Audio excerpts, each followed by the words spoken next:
দেখুন, ১,০০,০০০ টাকা মাসে বেতন পায়, তারপরও সে গরিব। তারপরও তার অভাব, টানাটানি, টাকা পয়সার ক্রাইসিস যেন লেগেই থাকে। এরকম বহু উচ্চ বেতনের গরিব আমাদের সমাজে রয়েছে। তাছাড়া ২০,০০০, ৩০,০০০, ৫০,০০০ টাকা বেতন পেয়েও গরিব, এরকম অসংখ্য গরিব অহরহ আমাদের চারপাশে রয়েছে। আপনি হয়তো আশ্চর্য হবেন বা আমাকে প্রশ্ন করবেন যে ভাই, যে ব্যক্তি ১,০০,০০০ টাকা বেতন পায় সে কিভাবে গরিব হয়, তাকে আপনি কিভাবে গরিব বলেন? দেখুন, ১,০০,০০০ টাকা বেতন পেয়েও সে কিভাবে গরিব হয়, কেন সে গরিব, এই বিষয়টি আজকের এই ভিডিওতে আমি বিস্তারিত আপনাদের সামনে ব্যাখ্যা সহ উপস্থাপন করব। দেখুন, প্রথম কথা হলো, আমি কেন ১,০০,০০০ টাকা বেতন পাওয়ার পরও তাকে গরিব বলছি। সে হয়তো ১,০০,০০০ টাকা বেতন পায়, খুব দামি ফ্ল্যাটে থাকে, তার গাড়ি রয়েছে, সে দামি কেনাকাটা করে, তার লাইফ স্টাইলই হলো উন্নত একটি লাইফ স্টাইল। এটি দেখে আপনি তাকে ধনী মনে করছেন, কিন্তু আপনি যদি খোঁজ নিয়ে দেখেন তাহলে দেখতে পাবেন তার ব্যাংকে ১টি টাকাও ব্যাংক ব্যালেন্স নেই, তার ১টি টাকাও সঞ্চয় নেই, তার কোনো ধরনের বিনিয়োগ নেই, তার কোনো ধরনের সম্পদ নেই। সে যা ইনকাম করে, অর্থাৎ ১,০০,০০০ টাকা করুক, তার চেয়ে বেশি করুক, যে টাকা সে ইনকাম করে সেই টাকাই সে ওই মাসেই খরচ করে ফেলে। এবং অধিকাংশ ক্ষেত্রে দেখা যায় যে তার ওই টাকায়, অর্থাৎ তার বেতনের টাকায় তার কুলোয় না, বেতনের টাকায় তার হয় না। অনেক ক্ষেত্রেই তাকে লোন নিতে হয়, ধার দেনা করে তারপর চলতে হয়। সে যেটা করে, সে ১,০০,০০০ টাকা বেতন পাওয়ার পর বা তার চেয়ে বেশি বেতন পাওয়ার পর সে নিজেকে ধনী দেখানোর জন্য, তার একটি ধারণা হলো যে ধনীরা যে যে জিনিস ব্যবহার করে, যে যে ইনস্ট্রুমেন্ট তারা ইউজ করে, এগুলো ব্যবহার করলে তাকেও মানুষ ধনী মনে করবে। এজন্য সে ধনীদের সাথে প্রতিযোগিতা করে, পাল্লা দিয়ে ধনীরা যেসব গেজেট বা যেসব ইনস্ট্রুমেন্ট ব্যবহার করে সেও সেগুলো ব্যবহার করা শুরু করে। ফলে দেখা যায় কি, তার ওই বেতনের টাকায় কিন্তু সেটি কুলিয়ে ওঠে না, কিংবা কুলিয়ে উঠলেও মোটামুটি টায় অর্থাৎ টানাটানিতে সে সেটি মেনটেন করতে পারে। আর এই ধনীদের মতো লাইফ স্টাইল শো করতে গিয়ে, মেনটেন করতে গিয়ে সে তার ইনকামের সকল টাকা খরচ করে ফেলে। এখন যদি কোনো মতে কখনো ওই ব্যক্তির কোনো ক্রাইসিস তৈরি হয় ফ্যামিলিতে বা জীবনে, তার হঠাৎ করে কোথাও বেশি পরিমাণে টাকা লাগে, কিংবা পরিবারের কেউ অসুস্থ হয়ে যায়, কিংবা যদি তার ইনকাম সোর্সটি বন্ধ হয়ে যায়, তখনই কিন্তু প্রকৃতপক্ষে বোঝা যায় যে ওই ব্যক্তি গরিব। সে যে গরিব তখনই কিন্তু ধরা পড়ে, তার আগে কিন্তু এটা বোঝা যায় না। তার আগে আপনি দূর থেকে দেখে মনে করবেন সে খুব উচ্চ বেতনের চাকরি করছে, সে খুব হাই স্ট্যান্ডার্ড লাইফ লিড করছে, এগুলো দেখে আপনাকে কিন্তু ধনী মনে হবে, কিন্তু প্রকৃতপক্ষে সে কিন্তু ধনী নয়, সে হলো গরিব। আর এটা তখনই ধরা পড়বে যখন এই ক্রাইসিসগুলো আসবে। অন্যদিকে আপনি কাউকে দেখলেন খুব সাধারণ জীবনযাপন করে, সে ওই একই বেতন পায় কিংবা ওর চেয়ে কম বেতন পায়, কিন্তু খুব সাধারণ জীবনযাপন করে, সাধারণ চলাফেরা করে, সাধারণ ফ্ল্যাটে থাকে, তার কোনো গাড়ি নেই, হয়তো সে বাইকে যাতায়াত করে কিংবা সে পাবলিক ট্রান্সপোর্টে যাতায়াত করে। তার বাসাও যদি আপনি দেখেন তাহলে দেখবেন হয়তো তেমন কোনো লাক্সারিয়াস গ্যাজেট তার বাসায় নেই, বা তেমন কোনো ইলেকট্রনিক্স আইটেমও তার নেই।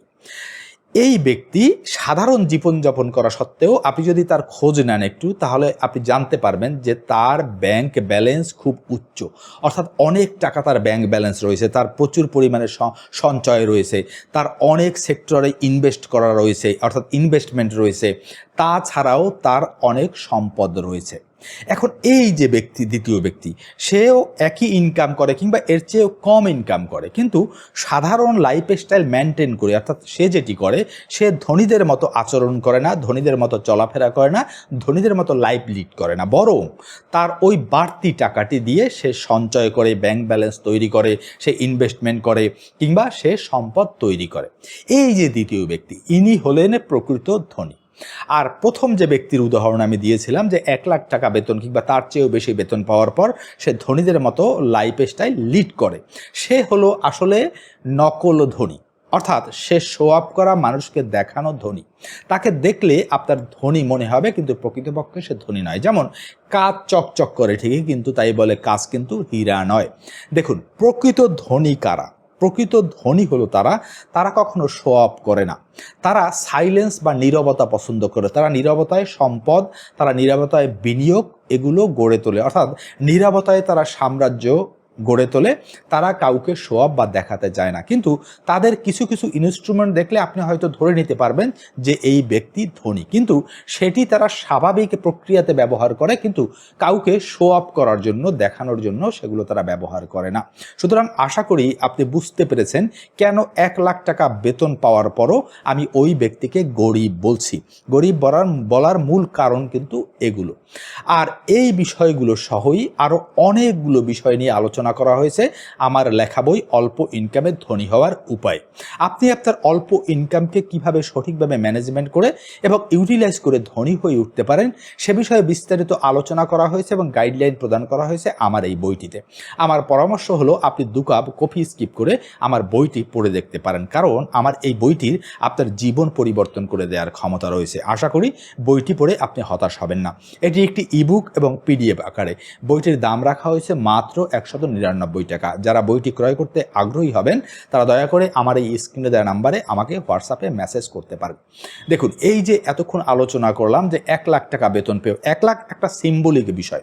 আমি 1,00,000 বলেছি তাই বলে 1,00,000ই যে তা নয়, 1,00,000-এর বেশিও হতে পারে, আবার কেউ 50,000 টাকাও ইনকাম করতে পারে। 50,000 টাকা ইনকাম করাও খুব কম কথা নয়, কিন্তু অনেক বড় একটা বিষয়।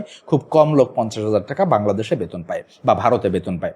এখন কথা হলো, এত টাকা বেতন পাওয়ার পরও কেন তারা গরিব? এর পিছনে কারণ কি? এই কারণগুলো আমাদেরকে বুঝতে হবে এবং তার সমাধান কি হতে পারে সেগুলো আমরা যদি বুঝতে পারি তাহলে কিন্তু আমরা আমাদের জীবনকে সংশোধন করতে পারবো।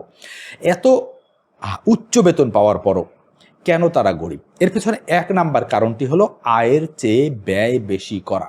আপনি দেখবেন এই যে উচ্চ বেতন যারা পায় এদের 90%-এরও বেশি মানুষ তারা তাদের ইনকামের চেয়েও বেশি খরচ করে ফেলে। এখন কথা হলো, আপনি বেতন পাচ্ছেন 1,00,000 টাকা, আপনি যদি 1,00,000 টাকাই খরচ করে ফেলেন তাহলে কি হবে? দেখুন, আপনি যদি একটি বালতির উদাহরণ দিই, ধরুন একটি নল দিয়ে মিনিটে 10 লিটার পানি পড়ে একটি বালতিতে, কিন্তু দেখা গেল যে বালতির তলদেশে ঠিক এমন একটি ছিদ্র রয়েছে যেটি মিনিটে 10 লিটার পানিকে বাইরে ফেলে দিচ্ছে।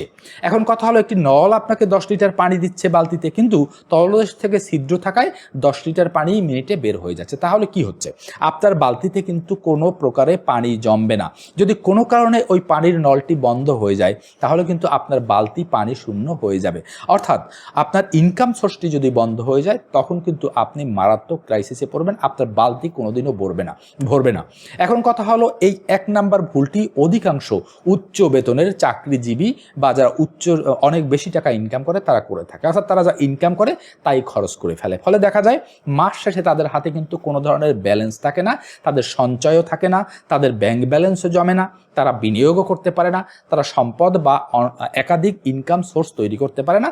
ওই একটি ইনকাম সোর্সের উপরেই তাদেরকে ডিপেন্ড করতে হয়। এই কারণেই অনেক টাকা বেতন পাওয়ার পরও কিন্তু তারা গরিব। সে টাকা ইনকাম করার পরও গরিব হওয়ার 2 নাম্বার কারণটি হলো লাইফস্টাইল ইনফ্লেশন। অর্থাৎ এই যারা বেশি বেশি বেতন পায় এদের 90 ভাগেরও বেশি মানুষ এই বেতন পেয়ে তারা সেটি দিয়ে তাদের লাইফ স্টাইলকে ইনফ্লেশন ঘটায়, অর্থাৎ জীবন মানের উন্নয়ন ঘটায়। ওই যে কিছুক্ষণ আগে আমি বললাম, নিজেদেরকে ধনী হিসাবে জাহির করতে গিয়ে তারা ধনীরা যেসব জিনিস ব্যবহার করে সেইগুলো ব্যবহার করার চেষ্টা করে বা ব্যবহার করা শুরু করে। ধরুন, আগে ওই ভদ্রলোক 1,000 বা 1,200 টাকার শার্ট পরতো, কিন্তু দেখা গেল বেতন বাড়ার কারণে সে 2,000 বা 2,500 টাকার শার্ট পরা শুরু করলো। আগে সে ব্র্যান্ডের জুতো পরতো না, কিন্তু এখন সে ব্র্যান্ডের জুতো পরছে। আগে মোটামুটি মানের একটি স্মার্টফোন ব্যবহার করতো, এখন দেখা গেল তার উচ্চ বেতনের কারণে বা উচ্চ ইনকামের কারণে সে আইফোন ব্যবহার করা শুরু করলো। আগে তার গাড়ি ছিল না, এখন তার গাড়ি হলো। আগে তার ঘরে এসি ছিল না, এখন তার ঘরে এসি আসলো। এগুলোকে বলা হয় লাইফস্টাইল ইনফ্লেশন। এখন আপনি অনেক টাকা বেতন পাচ্ছেন, কিন্তু সেগুলো যদি এরকম লাইফস্টাইল ইনফ্লেশনের কাজে, অর্থাৎ জীবনমান উন্নয়নের কাজে আপনি খরচ করে ফেলেন, তাহলে কোনো দিনই কিন্তু আপনি বাড়তি টাকা সঞ্চয় করতে পারবেন না, জমাতে পারবেন না। আর যদি জমাতে না পারেন তাহলে আপনার ওই যে বললাম বিনিয়োগ হবে না, সম্পদ হবে না। আপনি কিন্তু প্রকৃতপক্ষে অনেক টাকা ইনকাম করার পরও, অনেক উন্নত লাইফস্টাইল লিড করার পরও আপনি কিন্তু প্রকৃতপক্ষে একজন গরিবই থেকে যাবেন। দেখুন, অনেক টাকা ইনকাম করার পরও যে মানুষ গরিব হয়ে যায় বা গরিব থাকে, এর 3 নাম্বার কারণটি হলো শো অফ। এই যে আমি কারণগুলো বলছি, একটির সাথে কিন্তু আরেকটি রিলেটেড, অর্থাৎ শো অফ করা। আমাদের মধ্যে অধিকাংশ মানুষের একটি টেন্ডেন্সি হলো জাহির করা, অন্যকে দেখিয়ে বলা। এর পরোক্ষ অর্থ কি জানেন? আমরা আমাদেরকে অন্যের চোখ দিয়ে দেখতে পছন্দ করি। দেখুন, প্রকৃত ধনী হওয়া আর ধনী নিজেকে দেখানো, এই দুটির মধ্যে আকাশ পাতাল পার্থক্য রয়েছে। আমরা যে ভুলটা করি, অনেক টাকা বেতন পাওয়ার পরও আমরা সব টাকাকে আমাদেরকে ধনী দেখাতে গিয়ে, মানুষের সামনে যেন আমাদেরকে ধনী মনে হয়, এটা করতে গিয়ে আমরা দামি দামি গেজেট, দামি ফোন, গাড়ি এবং দামি ফ্ল্যাটে থাকা শুরু করি। এই শো অফ করার টেন্ডেন্সির কারণেই কিন্তু অনেক টাকা বেতন পাওয়ার পরও দেখা যায় যে বেশিরভাগ মানুষ প্রকৃতপক্ষে গরিব থেকে যায়। অনেক বেশি ইনকাম করার পরও বা বেতন পাওয়ার পরও মানুষ গরিব থাকার 4 নাম্বার কারণটি হলো লোন বা ডেট ট্র্যাপ। দেখুন, এই যে কারণগুলো বললাম, যে শো অফ করার টেন্ডেন্সি, আয়ের চেয়ে ব্যয় বেশি করা, জীবনমানের উন্নয়ন ঘটানো, এগুলো করতে গিয়ে তারা ধনীদের সাথে পাল্লা দিতে গিয়ে, হয়তো তার 1 লাখ টাকা বেতন পাচ্ছে, দেখা যাচ্ছে তার ইএমআই এত বেশি বা তার খরচ এত বেশি যে তার ওই বেতনে কুলাচ্ছে না। তখন ওই পাল্লা দিতে গিয়ে সে যে একটা ইঁদুর দৌড়ে ফেসে যায়, সেটা বজায় রাখতে গিয়ে সে যেটা করে, সে লোন নেয়, ক্রেডিট কার্ডে খরচ করে, এভাবে নানাভাবে সে ধার দেনা করে তার স্ট্যাটাস বজায় রাখার চেষ্টা করে, নিজেকে ধনী দেখানোর চেষ্টা করে। ফলে হয় কি, একটা সময় গিয়ে কিন্তু সে একাধিক লোনের জালে জড়িয়ে যায়। দেখুন, আপনার ইনকাম কিন্তু রাতারাতি বাড়ে না, বছরে হয়তো আপনার 5% ইনক্রিমেন্ট হলো, কিন্তু আপনি একের পর এক যদি লোনের জালে জড়াতে থাকেন, তাহলে বেতনের একটা বড় অংশই তো আপনার প্রতি মাসে ইএমআই দিতে দিতে চলে যাবে। ফলে আপনি কিন্তু যত বেশি ইনকাম করেন না কেন, বাইরে থেকে আপনার জীবনকে যতই চাকচিক্যময় মনে হোক না কেন, আপনি কিন্তু প্রকৃতপক্ষে গরিব থেকে যাবেন, যত টাকাই আপনি ইনকাম করেন না কেন। অনেক টাকা বেতন পাওয়ার পরও মানুষ গরিব থাকার 5 নাম্বার এবং 6 নাম্বার কারণটি হলো, 5 নাম্বার কারণ হলো সঞ্চয় না থাকা এবং 6 নাম্বার কারণটি হলো বিনিয়োগ না থাকা। এই দুটো একটার সাথে একটা রিলেটেড। এই দেখুন, এই যে আপনি লাইফে শো আপ করতে গেলেন, আপনি লাইফস্টাইল ইনফ্লেশন ঘটালেন, এর ফলে আপনি লোন নিলেন, এর ফলে কি হয় জানেন? আপনি আর বাড়তি কোনো টাকা সেভ করতে পারেন না, সঞ্চয়ও করতে পারেন না। এই সঞ্চয় করতে না পারার ফলে এই 6 নাম্বার কারণে যেটি ঘটে, সেটা হলো সে কোনো ধরনের বিনিয়োগ করতে পারে না। আর আপনার জীবনকে নেক্সট লেভেলে নিয়ে যেতে হলে, আপনার অর্থনৈতিক স্বাধীনতা অর্জন করতে হলে, ধনী হয়ে উঠতে হলে, এই যে টাকা পয়সার অভাব, ক্রাইসিস, টানাটানি, এগুলো কমিয়ে স্বাচ্ছন্দ্যে জীবনযাপন করতে চাইলে আপনাকে অবশ্যই বিনিয়োগ করতে হবে। বিনিয়োগ ছাড়া আপনি কোথাও আপনি আপনার জীবন মানের পরিবর্তন ঘটাতে পারবেন না। আপনার একটা টাকা বাঁচাতে হবে, সঞ্চয় করতে হবে, সেটাকে আপনার এমন কোনো খাতে বিনিয়োগ করতে হবে যেখান থেকে আপনার আরও ইনকাম আসবে, আপনার আরও লাভ আসবে। আর এগুলো ক্রমাগত করতে করতে একটা লম্বা সময়ব্যাপী আপনাকে ধীরে ধীরে আপনার এই যে মধ্যবিত্ত জীবন, টানাটানির অভাব, ক্রাইসিসের জীবন, এখান থেকে আপনাকে বের করে নিয়ে আসবে। কিন্তু আপনি যদি এই ভুলগুলো ক্রমাগত করতে থাকেন, তাহলে আপনি সঞ্চয় দাঁড় করাতে পারছেন না, এই লাইফস্টাইল লিড করতে গিয়ে আপনি বিনিয়োগও করতে পারছেন না। ফলে কি হয় জানেন? এই সঞ্চয় এবং বিনিয়োগ না থাকার কারণে কিন্তু অনেক টাকা বেতন পাওয়ার পরও তারা কিন্তু প্রকৃতপক্ষে গরিব থেকে যায়। অনেক টাকা ইনকাম করেও গরিব থাকার 7 নাম্বার কারণটি হলো সম্পদ তৈরি করতে না পারা। দেখুন, এই যে আমি কারণগুলো বলছি, একটার সাথে আর একটা রিলেটেড। এই যে আপনি সব টাকা খরচ করে ফেলছেন, ফলে আপনার সঞ্চয় দাঁড়াচ্ছে না, আপনার ইনভেস্টমেন্ট দাঁড়াচ্ছে না, আপনি কোনো সম্পদ তৈরি করতে পারছেন না। এখন সম্পদ কি এবং কেন? সম্পদ হচ্ছে ওইগুলো যা আপনার জন্য আরও সম্পদ তৈরি করে, আরও ইনকাম তৈরি করে। ধরুন, আপনি একটি 5 তলা বা 10 তলা বাড়ি তৈরি করে সেটিকে ভাড়া দিয়ে দিলেন, এটি হলো আপনার সম্পদ, প্রতি মাসে আপনার জন্য ইনকাম নিয়ে আসবে। তাই আপনি যা ইনকাম করেন সেটি যদি খরচ করে ফেলেন, তাহলে আপনি আর সম্পদ তৈরি করতে পারবেন না, আপনার বাড়তি ইনকাম সোর্সও কিন্তু তৈরি হবে না। ফলে আপনি যত বেশি বেতন পান না কেন, সেটি আপনার কোনো কাজে লাগবে না, আপনি প্রকৃত অর্থে গরিব থেকে যাবেন।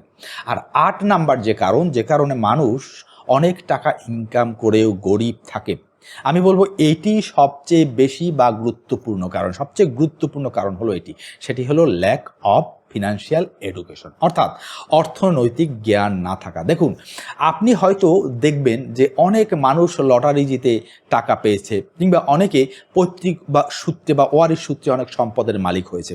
এদের মধ্যে দেখবেন অধিকাংশ মানুষই পরবর্তী 2 বছরের মধ্যে প্রায় 60% মানুষ আবার গরিব হয়ে যায়। আর পরবর্তী 10 বছরের মধ্যে প্রায় 100% মানুষই আবার আগের চেয়েও বেশি গরিব হয়ে যায়। কেন এটা হয়? পৈতৃক সূত্রে সম্পদ পাওয়ার পরও, লটারি জিতে অনেক টাকা পাওয়ার পরও কেন তারা সেই ধনী থাকতে পারে না? কারণটা কি? এটার পিছনে মূল কারণটি হলো ফিনান্সিয়াল এডুকেশন না থাকা। দেখুন, এই ফিনান্সিয়াল এডুকেশন থাকার কারণে আপনি অনেকের এমন গল্প বা সত্য ঘটনা শুনবেন যে একেবারে জিরো পর্যায়ে থেকে বাবা মা প্রচণ্ড গরিব ছিলেন, সেই গরিবের ছেলেও কিন্তু মিলিয়নিয়ার বিলিয়নিয়ার হয়েছে। এরকম ঘটনা কিন্তু বিরল নয়। একজন জিরো থেকে শুরু করে হিরো হচ্ছে, আর একজন হিরো থেকে শুরু করে জিরো হয়ে যাচ্ছে। এর কারণটা কি? এর মূল কারণটা হলো ফিনান্সিয়াল এডুকেশন না থাকা। ফিনান্সিয়াল এডুকেশন কি? আপনি আপনার টাকাকে কিভাবে সঠিকভাবে ম্যানেজমেন্ট করবেন, এই জ্ঞানটি আপনাকে ফিনান্সিয়াল এডুকেশন দিয়ে থাকে। এই ফিনান্সিয়াল এডুকেশন না থাকার কারণে দেখা গেল কেউ 1 লাখ, 1.5 লাখ, 2 লাখ টাকা ইনকাম করার পরও সে জীবনে কিছুই করতে পারে না। আবার দেখবেন অনেকে মাত্র 20,000 টাকা বেতন পায়, 15,000 টাকা বেতন পায়, আমার নিজের চোখে দেখা। তারাও কিন্তু সাম্রাজ্য গড়ে তুলেছে ধীরে ধীরে, শুধুমাত্র ওই ফিনান্সিয়াল এডুকেশনের ফলে। এখন দেখুন, আজকের এই যে 8টি কারণ বললাম, এই 8টি কারণে, এছাড়া আরও অনেকগুলো কারণ রয়েছে, কিন্তু প্রধানত এই 8টি কারণের জন্যই কিন্তু অনেক টাকা বেতন পাওয়ার পরও, অনেক টাকা ইনকাম করার পরও কিন্তু তারা প্রকৃতপক্ষে গরিব থেকে যায়। তাই আপনি যদি আপনার জীবনকে পরিবর্তন করতে চান, দেখুন আপনি কত বেশি ইনকাম করছেন, 1 লাখ নাকি 20,000, এটার উপর কখনোই আপনি ধনী হবেন কিনা এটা নির্ভর করে না। আমি বারবার প্রায় ভিডিওতেই বলি, আপনার ধনী হওয়া সম্পূর্ণ নির্ভর করে আপনি যে টাকায় ইনকাম করছেন সেটাকে সঠিকভাবে ম্যানেজমেন্ট করতে পারছেন কিনা। এই বিষয়টি একটা ক্লিয়ার গাইডলাইন প্রদান করা হয়েছে আমার বই অল্প ইনকামে ধনী হওয়ার উপায়। যাই হোক, আজকের এই ভিডিওতে যে বিষয়গুলো আলোচনা করলাম সে বিষয়ে আপনাদের যদি কোনো মূল্যবান মতামত থাকে বা এর বাইরেও কোনো কারণকে আপনাদের যুক্তিযুক্ত মনে হয়, আপনারা দয়া করে আমাকে কমেন্ট করে জানাতে পারেন। আর আপনাদের কমেন্ট, লাইক এবং শেয়ার আমাকে মোটিভেট করে এবং গাইডলাইন প্রদান করে আপনাদের জন্য নতুন ভিডিও নিয়ে আসার জন্য। দেখা হবে নতুন আরেকটি ভিডিওতে। সে পর্যন্ত ভালো থাকবেন।